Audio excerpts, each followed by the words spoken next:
Bom dia, sejam bem-vindos à nossa aula de História para a primeira série do Ensino Médio da Rede Estadual de Goiás. Tudo bem? Esse é o projeto Seduc em Ação 2021. Eu sou a Fernanda e o tema da nossa aula de História hoje é sobre a expansão marítima. Vamos lá, meninos e meninas? As habilidades que estão previstas pela nossa matriz curricular prevêem caracterizar o processo de expansão marítima e identificar as mudanças geopolíticas na expansão marítima e comercial. Fundamental para a gente pensar o surgimento da colonização na América, até mesmo da própria colonização do Brasil. Vamos lá? Para a gente pensar tudo isso, é interessante que analisemos as razões, as possibilidades do pioneirismo luso, ou seja, o pioneirismo dos portugueses no processo da expansão marítima.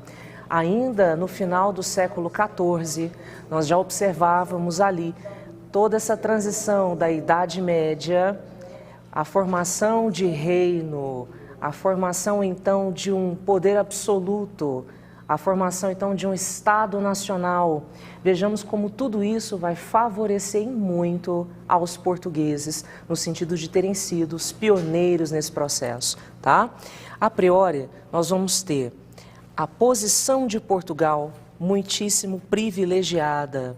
Veja você aqui que a Península Ibérica é banhada pelo Oceano Atlântico e pelo próprio Mar Mediterrâneo.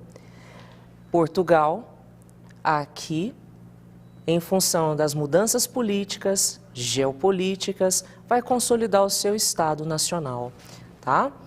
E um dos fatores que vai favorecer isso é justamente a Guerra de Reconquista, a retomada de territórios de Portugal, que antes era o Condado Portucalense, das mãos dos mouros. Mouros era como os europeus se referiam aos islâmicos. E, além disso, é importante pensar também a própria Revolução de Avis. Do que se trata? Quando a gente pensa o feudalismo português, nós já percebíamos uma forte tendência à atenção maior ao rei, ao reconhecimento não só do seu poder de direito, ao seu poder de fato. E é o que vai acontecer em Portugal com a figura de João de Avis, quando ele não só unido com a nobreza, mas também com a burguesia, ali os primeiros comerciantes e artesãos, nós vamos perceber toda uma centralização, uma atenção ainda maior para o poder do rei em Portugal, tornando esse rei absoluto. Temos ainda um outro fator, Sagres, que vai dar nome à ideia da Escola de Sagres. Não era uma escola institucionalizada. Falar em Escola de Sagres é uma referência à cidade de Sagres, local em que sábios, conhecedores da ciência, desde a Grécia Antiga, desde a Roma Antiga e todos os legados dessa cultura, legados, por exemplo, como a própria geografia, a cartografia, a astronomia, a matemática, a engenharia naval, que vão ser fundamentais para a construção das primeiras caravelas portuguesas e o lançamento delas no oceano. Não foi um processo fácil, não foi um processo simples. Desde 1415, da conquista de Ceuta, na costa da África, até a chegada ao Brasil e, finalmente, todo o controle da costa da África, a chegada à Índia, não foi um processo simples, foi um processo longo, foi um processo tenso. Muitos naufrágios aconteceram, muitos acidentes aconteceram, muitos morreram de fome, muitos morreram de sede, sendo então tripulantes dessas naus, até que o sucesso dessas navegações acontecessem. Por isso a gente destaca a esquadra liderada por Cabral, ou até mesmo a própria esquadra liderada por Vasco da Gama, entre outros grandes navegadores. E a bordo dessas naus, nós tivemos a presença do renascentista português Luís de Camões, que retratou com maestria, com poesia, todos esses dramas. E aqui a gente tem um trecho você vai acompanhar o gigante Adamastor, se referindo ao grande obstáculo que os portugueses encontravam no sul da África.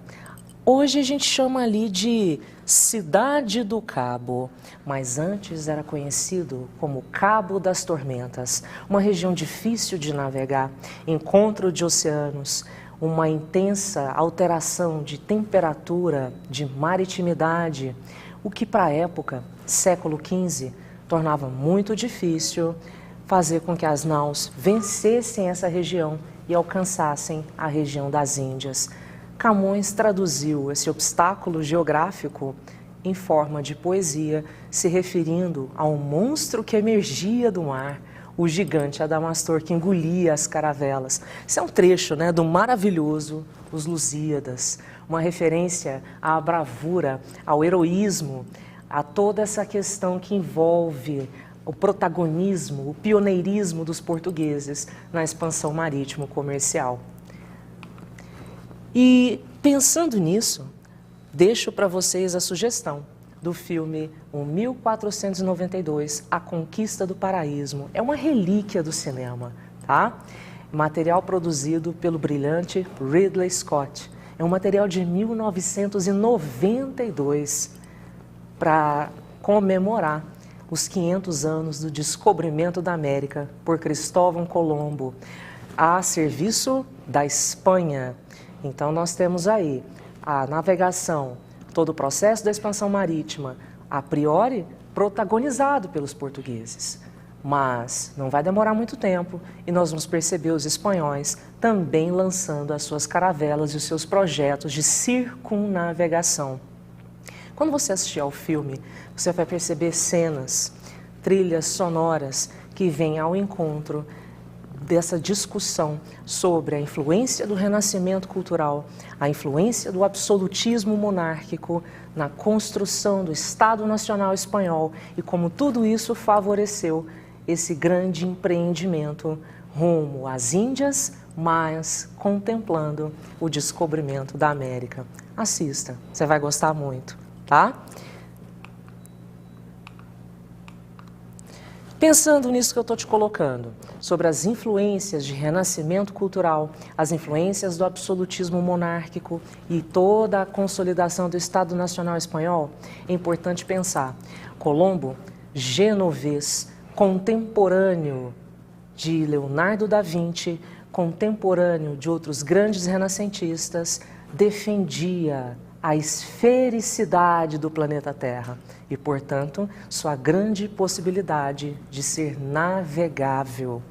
Daí, todo o projeto, todo o empreendimento da expansão marítima oferecido à coroa espanhola. Colombo lançava também conhecimentos como a bússola, o uso do astrolábio, o uso do quadrante, que eram os equipamentos necessários e possíveis para medir o caminho que deveriam fazer para chegar às Índias, mas no meio do caminho, Colombo percebeu que não havia chegado a uma terra qualquer, e sim a um continente. É claro que isso vai demorar para que ele constate que se trata de um novo continente. Vai demorar a ser reconhecido como descobridor de um novo continente.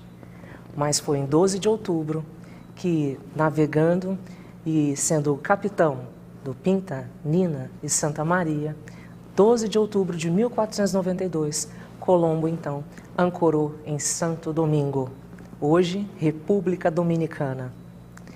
E nesse sentido, como ele falava, é importante pensar o quanto o casamento de Fernando de Aragão e Isabel de Castela, formando, portanto, a Espanha, vão fortalecer esse Estado Nacional, vão então abarcar o projeto de navegação de Colombo, lançando um grande interesse mercantilista pelo controle de terras. Mas buscar a Índia pela circunnavegação seria interessante, mas não chocaria com os interesses de Portugal? Chocaria. Por isso, Colombo fez uma outra trajetória pelo hemisfério norte, respeitando através de tratados traçados com Portugal os territórios que Portugal havia controlado e os territórios que caberiam à Espanha. A saber, teríamos Bula Intercoetera, o Tratado de Toledo, até mesmo futuramente o Tratado de Tordesilhas, numa próxima aula em que eu te encontrar para te mostrar. Avançando ainda, nós vamos perceber todo esse contato de Colombo com indígenas, aos quais ele vai chamar de índios, uma referência à Índia, será? Todo esse desconcerto com o desconhecido. E é ao longo de muito tempo que vamos perceber essa situação do reconhecimento de Colombo ou não como descobridor ou não de um novo continente. A riqueza que seria levada para a Espanha durante tantos séculos não foi instantânea, demandou um longo processo de colonização por séculos e séculos. Américo Vespúcio foi enviado para cá no final do século XV para constatar que se tratava, sim, da descoberta de um novo continente. Por isso, América. Por que não Colômbia, né? Veja você aqui como o Enem traz esse tema. Todo homem de bom juízo, depois que tiver realizado sua viagem, reconhecerá que é um milagre manifesto ter podido escapar de todos os perigos que se apresentam em sua peregrinação, tanto mais que há tantos outros acidentes que diariamente podem aí ocorrer, que seria coisa pavorosa àqueles que aí navegam querer pô-los todos diante dos olhos quando querem empreender suas viagens. Esse relato associado ao imaginário das viagens marítimas da época moderna expressa um sentimento de temor do desconhecido. Queridos, queridas, por que essa alternativa? As grandes navegações do século XV, do próprio século XVI, vão expressar a vitória do homem moderno, um grande avanço tecnológico sobre esse medo do desconhecido, o mar, o oceano, o gigante Adamastor de Os Lusíadas de Camões, né? O Atlântico que mal constava nos mapas medievais. E todo esse conhecimento vai ser registrado e vai ser possível graças a esse grande empreendimento, essa grande experiência que foram as grandes navegações, a expansão marítima. A gente volta a se encontrar, tá? Grande abraço, bons estudos, até logo. E não sai daí não, daqui a pouquinho você vai assistir a aula de matemática com o professor Silvio. Grande beijo, grande abraço e até logo.